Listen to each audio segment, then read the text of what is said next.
So I wrote myself a new program, and I've written myself a whole new plan. Sweet. So I thought this is a bit of an inside sports on my next goals for my phase, and it's showing everybody like kind of what the steps that we take to set them up. Yeah. So the first thing is obviously the goal. What's the what are the actual tangible things that we want to get from the training? Yeah. I don't know about you, like I've been having heaps of discussions about the goals this week and over the last 3 weeks of like we need long term, short, and then breaking this down into like daily kind of habit stuff, which we're going to talk about in the next episode on how to practically apply that stuff. So my goal for this year is just more size. And then we're going to bring that same level of leanness, probably a little bit better, to the next photo shoot at the end of the year. So in order to do that, we've got to go from a recovery block, which we move from the diet, which I'm sure you've implemented as well, with a couple of high calorie days in between. Whoops. Body weight stayed the same, so it's maintenance. It's fine. So you got recovery phase, which I think is not just physically, it's mentally as well. Like you've got those mental like kind of hiccups. Yeah. And then you go, right, once the consistency's back, it's like, let's go to maintenance and then let's move into a surplus. Yeah.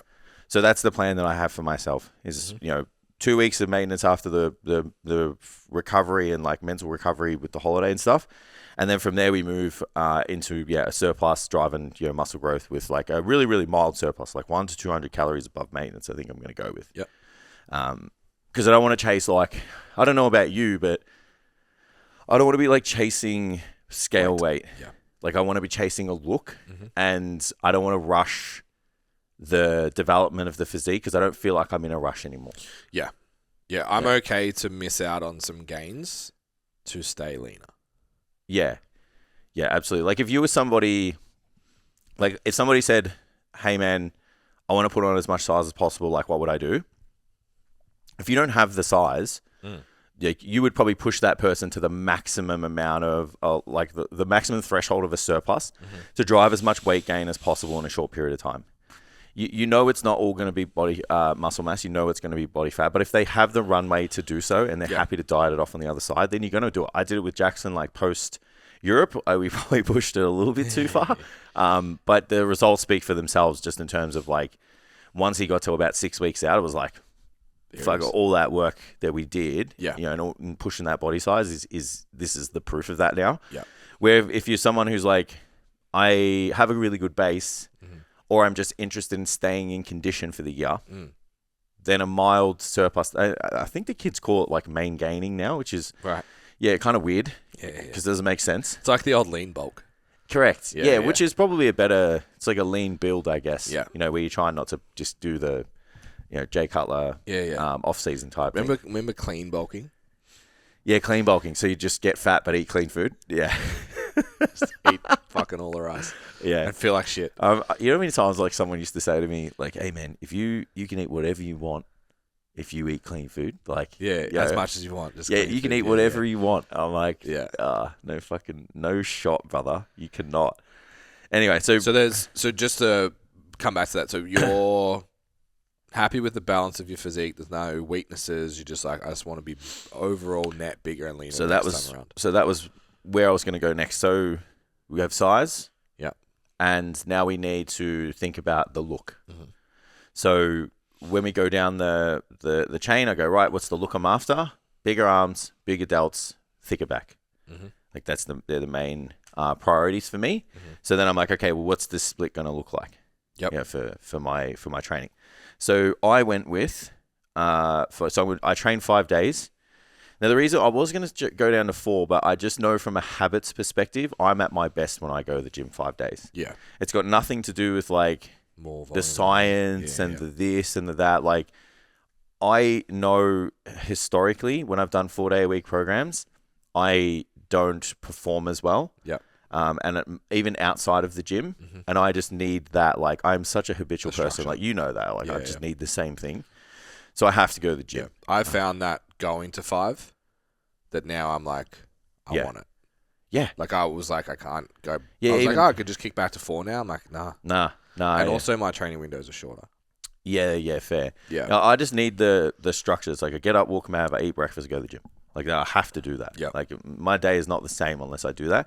And then I find if I go the 5 days, like I actually just do fuck all on the 2 days. Yeah. And I'm happy to. Yeah. Where like, you know, I'd be like, I mean, maybe with the workload at the moment, it might be nice to do 4 days. I'm still going in for the 6th for cardio and abs. Yeah, fair. Yeah, unless I know I've got, like, last week we went out and I did like fucking 17,000 steps. I'm like, I need to go to the gym. Yeah, fair. Yeah. But if it's just going to be a chill day at home, I'm like, get in. Yeah. Do the cardio in the morning. Absolutely. So you're going to love this training split because it's like the most pro bodybuilding split ever. So I've gone with biceps and chest workout 1. Awesome. Yeah, biceps chest is like, I haven't done that in forever. Yeah. With the biceps being at the start and then the chest stuff being in the middle and then a bicep exercise at the end. So I do one bicep at the start, one bicep at the end, and I do chest in the middle. And then I do triceps and back, of course. Same thing, triceps at the start, but I do 2 tricep at the start because I reckon my triceps are actually the weak point on my biceps. I think that'll add the size to the arm. And then, back work, just variation-wise. Legs, so this is more quads-based with 1 hamstring curl. So I've gone legs. And then I've gone shoulders and arms. And then the last day is posterior. So I do calves, hamstrings, and just get the rest of my back volume in. Nice. I reckon I nailed that split. I really like it. It takes care of everything. Yeah. Like, I reckon I can actually run that split and just change the exercises within it forever. You know? Yeah, that's how I feel about mine too, actually. Yeah, because it's just the order. Like, even when I was trying to explain it on... Actually, we'll go through that after this. But like, that's the split that I've gone with. I'm like, I can get through everything. I'm prioritizing what I need to. Yeah. And, I've set my rep ranges and my volume accordingly. So, generally, what I do with my volume is I'll do, if it's multi-jointed, I don't care if it's a compound or if it's a machine. If it's multi-jointed, I'll do 2 sets that's really heavy, so between 5 and 8 reps. Yep. And then if it's an isolation exercise or single-jointed movement, I'll do reps of about 8 to 15, and I'll do 3 sets of those. Yeah, nice. So that's usually, as a general rule, kind of how I work with the volume prescriptions for me. Yeah. So mine's similar. So less broy for the program across the board. Yeah. Heavy. It's anterior at the moment. I'm going to swap it. Heavy anterior into heavy posterior. Yeah. Push, pull, leg. Mm-hmm. So put the heavy days are 4 sets, but like I said earlier, they're feeders. Yeah. So I'd never really I don't do top weight for 4 sets. Yeah, no, it's each set. And I used to train like that with powerlifting. I did the opposite of the back off thing. Yeah. It was just like really small jumps towards the end and then have my top set, and that was it. Used to go against program a little bit. Sorry, Will. But I found that really effective for me. Yeah. So I'm doing that same approach. And then, just like the push days, the volume across the whole week feels really good. Yep. And for the rep ranger stuff, the heavy days are 6 to 8. And I'm trying to, over the first 3 weeks, I'm finding what a true 6 is because I'm adapting every week skill-wise and stuff. Yeah. So where's a true 6? And then I'll just be like, okay, add a rep until I get to the 8, and then I'll add load. Yeah. And I think I can see that out for like 6 months. Yeah, absolutely. And same idea, just like change the exercises when I need to. Yeah. When that progress isn't there. Yep, definitely. The layout of the program is, I really like it. Agreed. Yeah. Yeah, once you get your... I feel like once you get your split and you can sit with it, like you even just see like bodybuilders, they just like that's just what they do, and then they just change the exercises. Yeah, or they'll change the order. Yeah, because you essentially like even if I mapped out the exercise that I did pre-programmed to this, like people would look at my Instagram like he changed his program like this. They're all the same. Yeah. But for me, it's what's being done at the start of the session. To what's being done at the end is going to be the most significant factor to getting the results I want. Yeah. So putting some delts and some arms and stuff at the start of the session is going to be favorable for now. Yeah. But then what's going to happen is I'm going to have to make a shift towards like the back thickness being the priority. But it's like for now, not right now, the arm and delt like development is more important. Yeah. So that's why I'm putting it there because I think that'll make the most impactful change to my physique. And that's like, I don't know about, like, of course I know about you. Like you would make the same decision for a client. It's like, you're looking at their physique. You're like, you're going to get like systemic growth. Like, you're going to get a hypertrophy overall, but you're still wanting to emphasize a look. So you're like, this person needs bigger delts. This person needs bigger back. This person still probably needs some hamstrings and glutes as well. You're like, I'm going to go all in on the upper body first, though, and then go all in on the lower body, or vice versa. If it's a female, you're going to go, obviously, in on the lower body, most likely first. But, yeah, you're kind of like trading off these priorities, but at least you've got something that's like, we're going to start here and move there. Yeah, I've done that with my program too, and I think the hardest thing about programming for yourself is that. Yeah, because you want it all as well. So you're like, I'm going to do, 20 sets a week of arms, 20 sets a week of back, and 20 sets a week of like hamstring shit. You do it for 2 or 3 weeks, and then you're like, fuck, I don't want to go to the gym. Yeah. So I looked at my physique, and I was like, all right, it's time to bring legs back. Like, I haven't really trained legs for 18 months. Hard. Yeah. Got to bring legs up, and then looking at it was actually our front double side by side. Yeah. And I had no tricep in the front double. Gas tanks. They look good from side.